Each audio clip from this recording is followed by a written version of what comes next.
We are very excited to have this conversation with you. And I think Jane mentioned that we'll be recording it, and then Marissa will be sending you a link at the end. So let's go ahead and get started. We have an overview of the databases for our editors who are here. We'll be going over World at War, the American Indian experience, and world religion. These are the basics of what we'll go over, and here we go. We've got some people here, and it will be recorded for those that are coming in late. The ABC-CLIO Solutions Academic Suite supplies the digital reference collections and full-text scholarship integral to undergraduate research in the humanities. 14 individual databases are offered in the Humanities Suite, from core disciplines like American history and cultural studies to emergent fields including modern genocide and popular culture. Within each of the 14 databases, 3 integrated but distinct content components are included to support thesis-driven research: journal articles, a reference library, and a course companion. Peer-reviewed journal articles for each topic are organized into academic roundtables, providing viewpoints and counterpoints on complex questions. Authored by prominent scholars in their respective fields, these roundtables are designed to model effective argumentation and composition. The massive reference library, searchable at the suite, database, and topic levels, boasts more than 200,000 resources. Primary sources in the form of images, speeches, and more offer student researchers the opportunity for direct critical analysis, while secondary sources, such as biographies and reference articles, ensure an exceptional depth of coverage. The course companion functions as both a launching pad for academic research and a supplemental resource for primary coursework. Overview articles guide undergraduate students through the material much like the chapters of a textbook, while video lectures encourage reinforcement and synthesis of key concepts. Across all 14 research databases, built-in tools are available to support and streamline the research process, like a federated search engine, citations, text-to-speech, language translation, and tools for graphing and data analysis. From independent explorations to major themes and everything in between, for every endeavor that brings students into the academic library, ABC-CLIO's academic humanities databases are built to serve. We're now going to turn over the microphone to Pat Carlin. He's our editor of World at War, and he is going to give you an overview. Okay, I'm going to share my screen here. Just bear with me for a second. And then I'm going to walk you through World at War, the academic site. Can you see my screen now, Carrie? Yeah.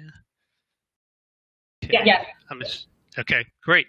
All right, hello everybody. As you can see, we're on the home page of the World at War academic site, and the roundtable section on the home page is right there at the top. And you can see that's actually me who wrote the first section. I've got an old Gaelic Irish first name, but everyone calls me Pat. Anyway, so this little intro, this just introduces the topic. So who won the War of 1812? There's still debate over that. We get scholars to write about it, and we try to get different opinions from each scholar. So as you can see here, the first scholar, James Daybell, said it was a British victory. The second scholar, Lee Esterlid, says it was U.S. political and economic victory. And Spence Tucker said it was fought to a draw. And I'm going to click in here to the first essay because it identifies the scholar at the top, but it also gives you some more information at the bottom. So you have a about the author section, so you can read. You can see what the author's qualifications is, and you can expand it, and you can see what articles he's written, his personal biography, etc. So that is the journal section here. Now I'm going to go to, you can see there's all these topics on the left-hand side. and there's different wars under each topic. So I'm going to take you to the rise of nationalism. And you can see there's about 9 different wars here. And we do add more wars. We're in the process of adding the Iran-Iraq war. There's a lot, we have a ton of wars on here, but we're always looking to add more. I'm going to start you off with the American Civil War here. And show you what we got. So each of the wars has causes, opponents, and consequences. So I'm going to click into an overview, of course, actually getting ahead of myself. So let me backtrack to the overview.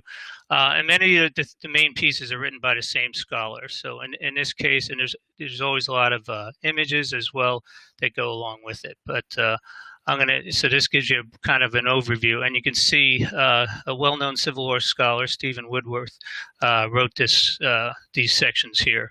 And he's written several books on the Civil War, has a PhD from Rice University. So we pretty much almost all our journal articles are written by PhDs. Okay, and let's see. We have the opponents here, and we put the obvious ones in, and in this case we decided to add France and the United Kingdom. They obviously weren't opponents per se, but they were involved in the conflict in some ways, and we thought it was important and interesting to talk about their involvement in the conflict. So there'll be essays here on an essay here on what France's how they were involved, and one on Britain as well. And then you have an article on the consequences as well, and that was also written by Stephen Woodworth.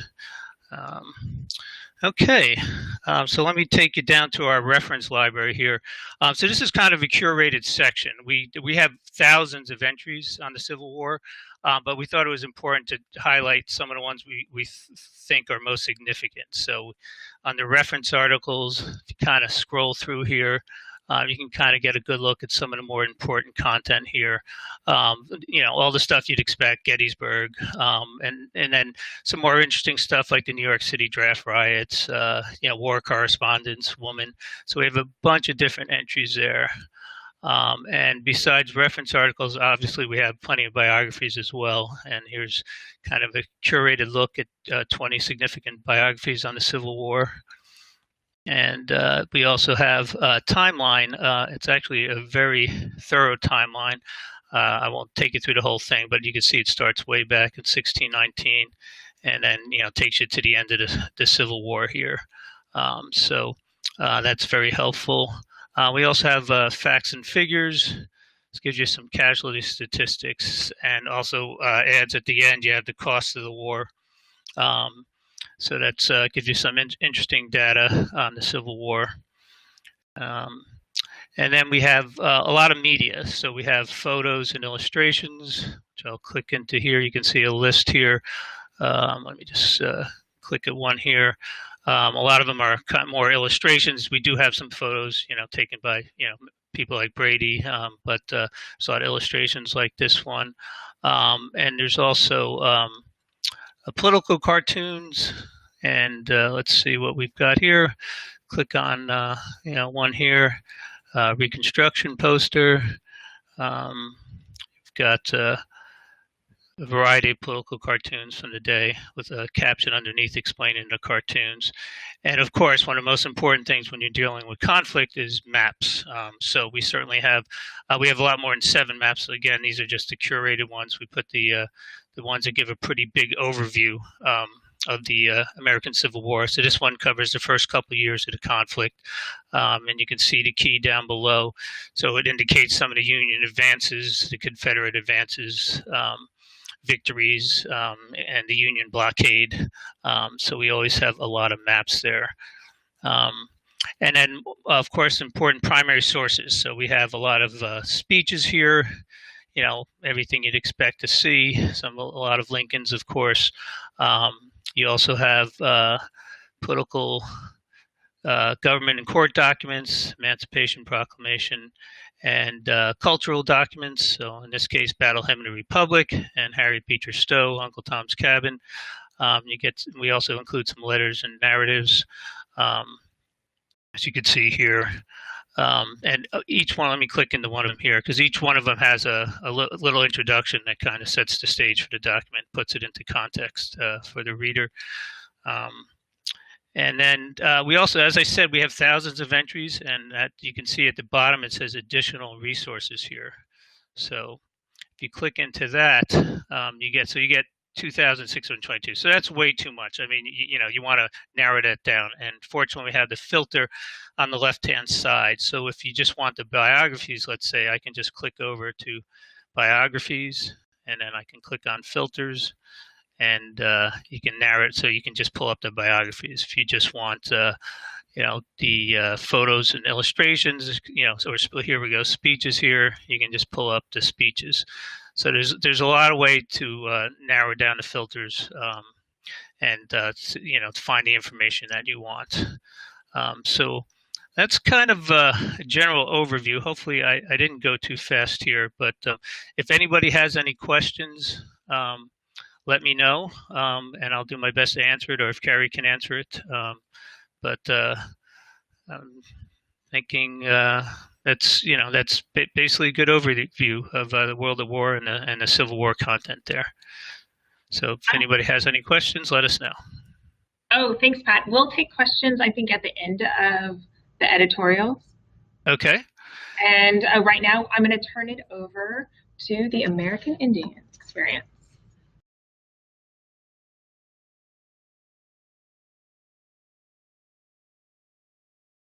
Thanks for your patience.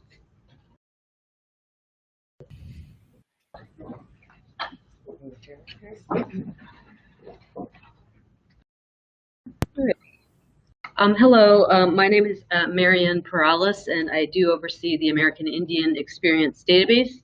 And so I want to talk to you and introduce you a bit to some of the content here in the American Indian Experience. The American Indian Experience is actually a suite, one of a suite of products called the American Mosaic. You see it there below the title. The American Mosaic consists of the American Indian Experience, the African American Experience, and the Latino American Experience. However, we're going to talk about the American Indian only today. This database is organized chronologically, and I'll go through some of this content on the left-hand column in one moment. But I just wanted to give you a sense of this database. This database is a bit smaller than some of the others, again, because there are two others that kind of consist of and round out the ethnic and racial experience in America. So in terms of entries, there are over 4,000 entries total in this database. Some 1,700 are reference entries. We have about 800 plus primary source documents, some of which I want to show you today. We have a couple exciting collections of primary source documents. There are also journal articles, as was discussed in the introduction and by Pat. We call them journal articles or roundtables. There's one up here on the impact of the Pueblo Revolt.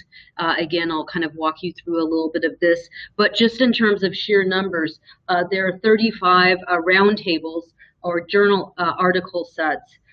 There are 27 topic centers, and again, I'll expand on what these are for you in one moment. 54 course companions, and we do have two primary source collections, both of which I want to briefly introduce you to this morning. So first, the roundtables. Each month, a roundtable appears on the home page. So here we have the journal roundtable for this summer, and it's on the Pueblo Revolt. So in this case, this roundtable is a topical one. So instead of asking some kind of perennial question, we're looking at different components of the Pueblo Revolt, starting with the introduction, and then we have a second. The first one is sort of a basic overview. The second one looks instead not at the Pueblo peoples, but the Navajos and Apaches, and looks at the impact they had and the role they played here by Gregory Ivan Redhouse. I do want to show you at least one other roundtable to give you the sense of how these work here.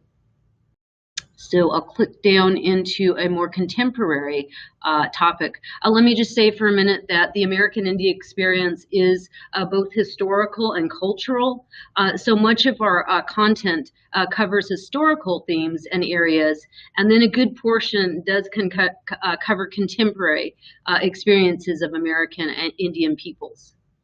So let me open one additional roundtable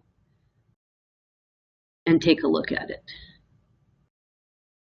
So these are all the ones that deal with contemporary topics from casinos. Just briefly, you can see the list: American Indian mascots, disenrollment, and so forth. But let me open this one on Native identity. This is a roundtable that is organized by a historical question. So this one is looking at the question of Native identity. Who qualifies as Native? How is this determined? So we have some basic introductory material here, short introduction, and then it takes us to viewpoints, wherein you get American Indian scholars weighing in on this question of how is Native identity comprised? So I'll just open one of them here for you. So this first one is written by Joe Watkins, who is a board member. He is a scholar, an academic, also of Choctaw descent. He is talking about the idea of how, in fact, our Native identity, how is it considered and comprised? So he looks at different components from blood quantum to looking at genetic issues, again, descendancy. So he's weighing in and sort of evaluating all those various components of how identity is or isn't determined for Native peoples.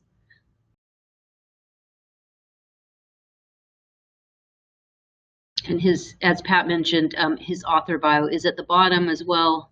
And so we'll give you some background on him and his academic and other background.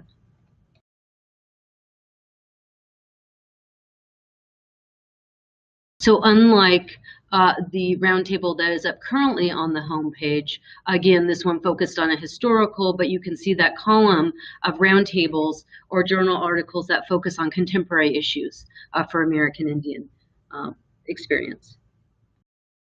And let's see there. Oh, besides, while we're on the home page, how do you make it smaller to get to the column, David? Or do I just scroll over to get to, yeah, how can I? Sorry about that. Yeah, thank you. Yeah, so in addition to the journal roundtable that you get here, you will also get, when a journal article or roundtable is up on the home page, you'll get key primary sources. So here's one on the Reconquest of New Mexico that is also going to focus on the Pueblo Revolt.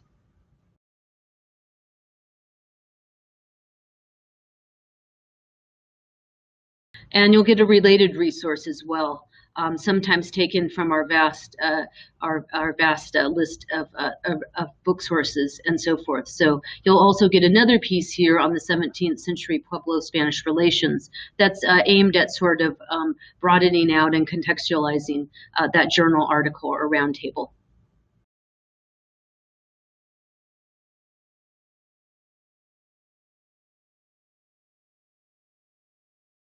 Okay, let's see here. Okay, so the other two aspects I want to talk about briefly are the topic centers, and then I mentioned a couple primary source collections. So let me just take you to one topic center, and we'll drill into it a little bit, and then I'll also show you and discuss the primary source collections. So I'm going to go to the topic center on removal. So this topic center is dealing with American Indian removal, and so it's going to talk about the different tribes and removal process, migration and removal. So this topic center is really aimed at the sort of textbook. There are a few American Indian textbooks, but it's like textbook information, so a broad overview dealing with removal and migration. Now, if you want to drill into more particular subjects, you could look, in fact, at these two course companions, one on the Treaty of New Echota and the other on the Trail of Tears. And so I want to open into this overview on the Trail of Tears. And so again, this is going to give a student a general overview or introduction to the Trail of Tears.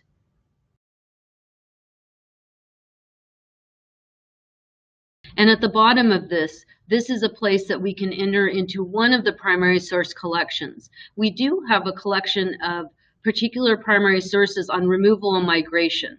And so I want to open that and show you a few documents in that collection. Now, this collection is built on the WPA American Indian narratives. There was a small WPA project in the state of Oklahoma, and it was aimed at gathering the experiences of those and descendants of those that experienced removal and migration. And so we have about 86 primary source documents, which are the narratives, which we gleaned from Oklahoma State University, and they do discuss some of the migration process here. Each of these narratives has a brief introduction. It has a supporting reference content here, aimed at giving you, again, so insight into the project, insight into Native American removal, particular to this specific primary source. And it also gives you the original primary source document here.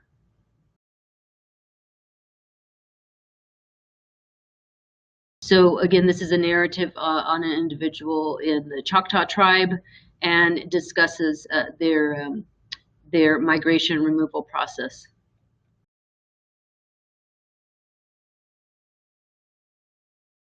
And there, as I mentioned, there are about 86 of these Indian removal narratives, all supported with secondary content as well as the primary source. And then the second primary source collection that I do want to briefly show you is on American Indian treaties. So to find that, let's see if I can spell that right. You can plug treaties into the advanced search window, and then I'm going to sort and narrow it by political, government, and court documents. And this will give you, we have 395, there are actually 370 treaties that are a part of this collection. So let me just click in and open you and show you one of the 370. So let me say that these treaties cover the colonial, late colonial, from about the 1790s to the end of the 19th century. Most of them, or I should say many treaties were signed during the 19th century, so the bulk of them are 19th century. And for example, if you were studying Cherokee experience, here's the Treaty of New Echota. There is secondary source content that's going to support it, everything from the Cherokee to entries on removal, reference entry on the Treaty of New Echota.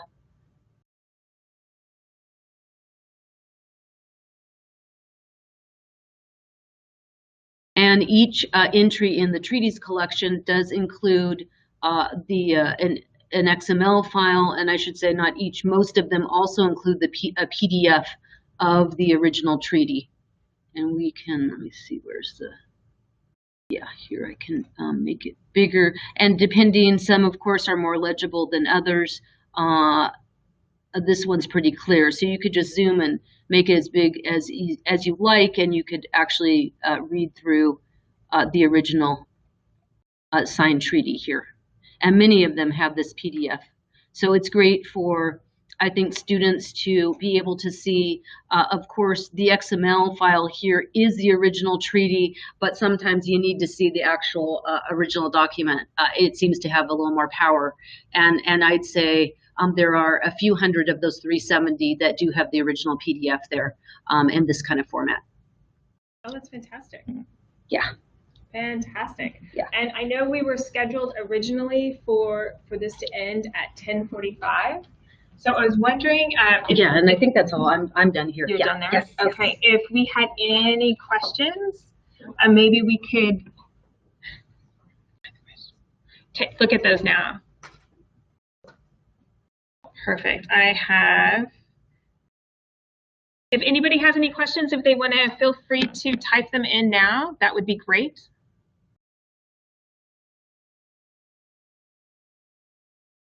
And as you go through the databases, please take the time and share any questions you have via email. Is everyone okay to stay on the line for about 5 more minutes so we can go over world religions? Yes, yes, we are. All right, we're going to get on that right now. Sounds great. Thank you.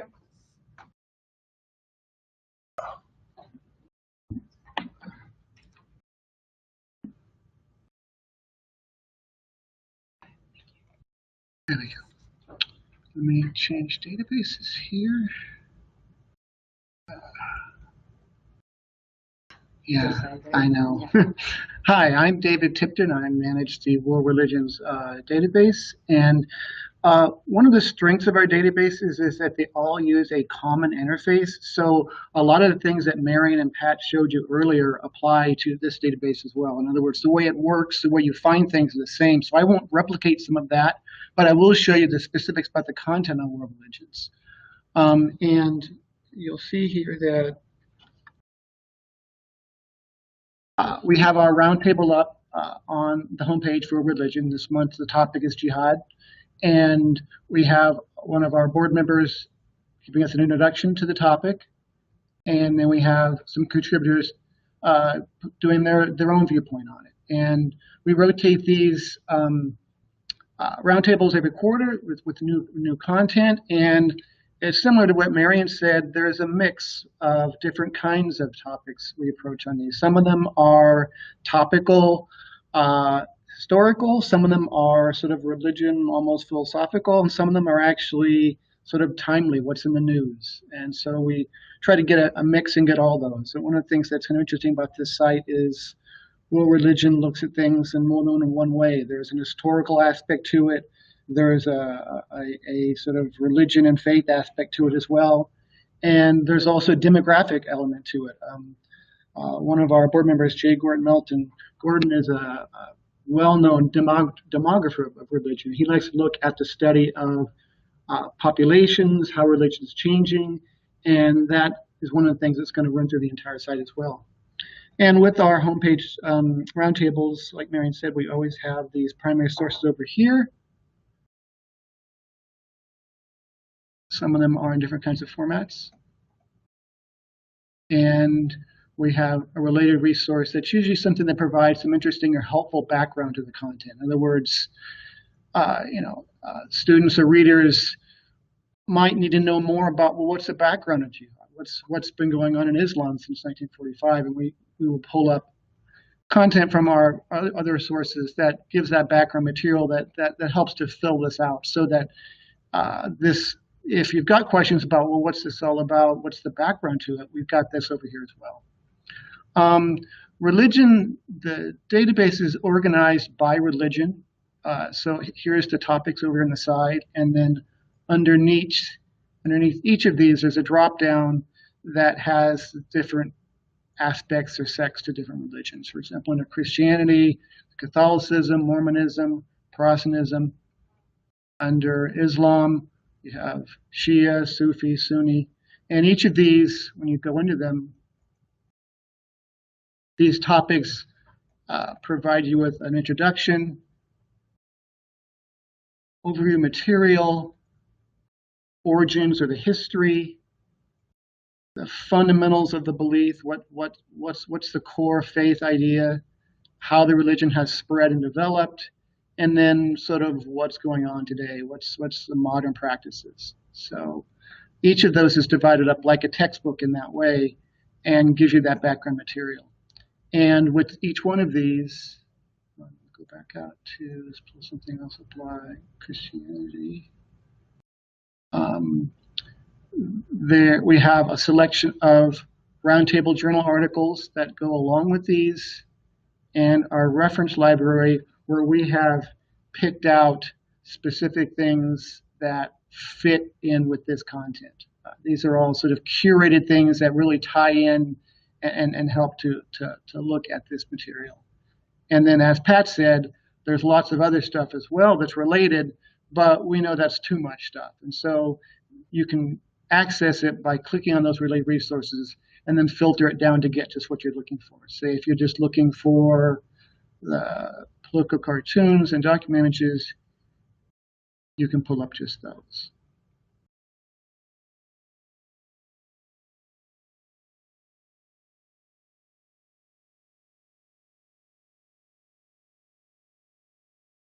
And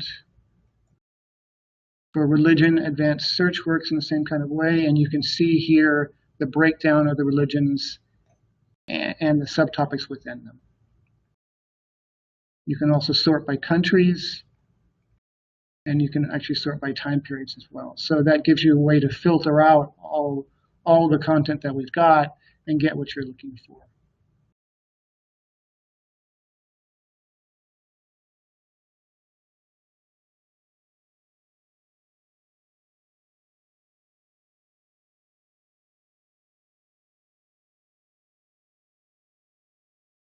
I think that's about all we've got now. It's really, I'm going to start replicating what Marion and Pat did at some point, so I don't want to spend too much time since we're already past our time limit.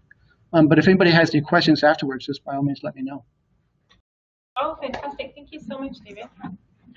Let's see. Are there any questions that anybody has? If they'd like to type them in now. Marissa, I'm not seeing any. So I want to thank everyone for their patience and their time today. And Marissa, if anybody has any questions, please feel free to have them email us directly. And Marissa will be sending you the link shortly. And one last second for any other questions. I'm not seeing anything come through. All right, thanks so much for all of your time today. Thanks to all of our editors and for everyone joining us. All right, we look forward to working with you. Bye-bye.